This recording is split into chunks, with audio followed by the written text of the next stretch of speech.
Assalamualaikum warahmatullahi wabarakatuh. Halo, perkenalkan saya Anissa Fadila dari Prodi S1 Keperawatan Universitas Muhammad Nasir Bukit Tinggi.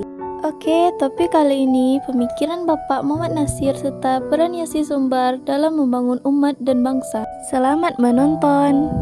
Muhammad Nasir adalah seorang ulama, politikus, dan pejuang kemerdekaan Indonesia. Ia merupakan pendiri sekaligus pemimpin Partai Politik Masyumi dan tokoh Islam terkemuka Indonesia. Beliau lahir tanggal 17 Juli 1908 di Alahan Panjang, Solo, Sumatera Barat. Nama ayahnya Muhammad Idris Sultan Saripado, nama ibunya Khadijah.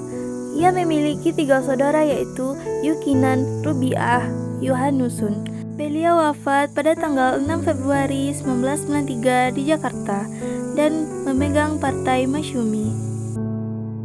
Pendidikan Bapak Muhammad Nasir. Muhammad Nasir menempuh pendidikan di SR atau Sekolah Rakyat atau dapat disamakan dengan Sekolah Dasar atau SD. Selanjutnya Pak Nasir mendaftarkan diri menjadi siswa di HS Adabiyah. Beliau terkenal rajin dalam mencari ilmu tentang agama Islam. Setelah beliau lulus dari HS, beliau melanjutkan sekolahnya ke Mulo. Dari Mulo inilah beliau Muhammad Nasir mulai aktif dalam berorganisasi. Banyak organisasi yang beliau ikuti dan banyak peran maupun pendapatnya dalam berorganisasi tersebut. Pengalaman berorganisasi Muhammad Nasir banyak memberikan pengalaman bagi perjalanan hidupnya. Dengan berorganisasi, beliau belajar bagaimana jadi seorang pemimpin. Kepribadian Bapak Muhammad Nasir, sejarah perjuangan dan perjalanan politik Indonesia melahirkan sejumlah tokoh yang memiliki reputasi, karisma, dan keteladanan cemerlang adalah Muhammad Nasir. Tokoh Masyumi yang pernah menjadi Menteri Penerangan dan Perdana Menteri Republik Indonesia ini dikenal sebagai sosok yang jujur, sederhana, santun, dan bersikap bersahabat kepada siapa saja termasuk kepada lawan politiknya. Keunikan Bapak Muhammad Nasir dari sisi kenegarawan, mengkritik tapi tidak menguasai.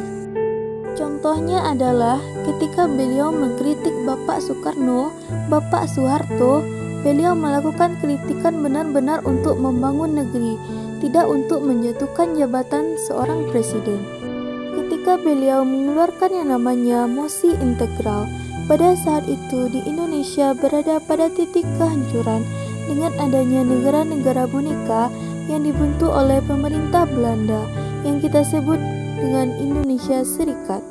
Kemudian Bapak Nasir, karena beliau menyadari bahwa tidak mungkin rasanya Indonesia akan menjadi negara boneka nantinya bagi Indonesia, maka beliau mengeluarkan mosi integral yang kita sebut dengan NKRI yang kita rasakan pada saat sekarang ini. Sehingga Indonesia masih bersatu dalam bentuk Negara Kesatuan Republik Indonesia.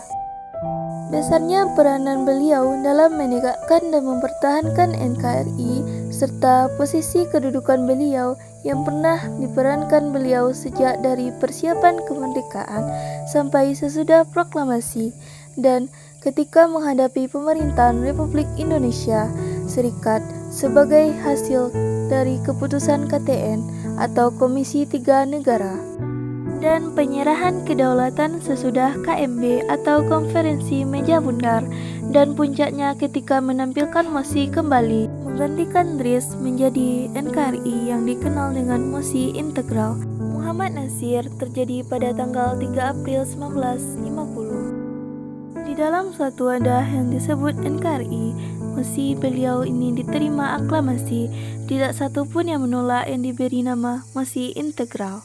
Sisi dakwah Muhammad Nasir. Dulu beliau berdakwah melalui politik, dengan beliau akhirnya dijegal oleh pemerintah.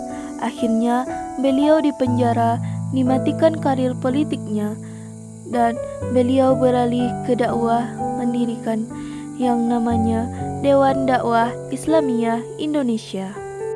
Setelah Partai Masyumi dibubarkan, apa yang beliau lakukan kalau dulunya beliau berdakwah melalui politik, sekarang beliau melakukan politik melalui dakwah. Melalui Dewan Dakwah Islamiyah Indonesia, dengan cara itu beliau tetap berpikir bagaimana membangun bangsa ini melalui Dewan Dakwah. Dan alhamdulillah saat ini Dewan Dakwah berkembang pesat punya dai-dai di pedalaman dan salah satu outputnya adalah berdirinya Yarsi Sumbar Sumatera Barat, dan Yarsi tidak bisa lepas dari peran Dewan Dakwah. Bapak Muhammad Natsir pernah berkata, suatu bangsa tidak akan maju sebelum ada di antara bangsa itu segolongan guru yang suka berkorban untuk keperluan bangsanya.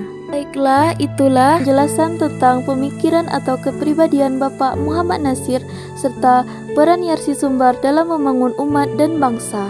Semoga bermanfaat. Sekian, terima kasih.